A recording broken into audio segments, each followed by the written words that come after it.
Never, never let your child be addicted to online games. Hey, that's my line.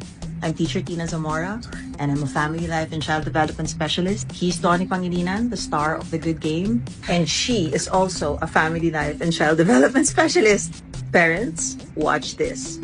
Good Game the movie, starring Donnie Pangilinan and his mom, well-loved actress Maricel Laksa, shows not only the negative effects of online gaming on our youth, but it also shows that there are positive effects on the development, skills, and relationships of our children. Online gaming can enhance cognitive abilities such as pag-solve ng mga problema, strategic thinking, and spatial awareness. Ang paglaro ng ating mga anak kasama ng iba sa multiplayer games foster social interaction, teamwork, and collaboration to achieve common goals. Online gaming can also remove stress, offering an enjoyable escape from our children's daily pressures. Ang kailangan lang nating bantayan bilang magulang ay ang excessive screen time that can potentially lead to negative health effects like eye strain and disrupted sleep patterns.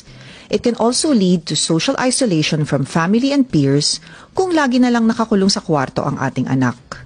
Malaki din ang risk of addiction that can negatively impact school performance, relationships, and overall well-being. Good Game the movie can show parents what online gaming truly is so that we can better understand our children and help them develop while encouraging their interests, yet at the same protecting them from potential danger. Check out the link in the caption for the full trailer of Good Game out on January 24.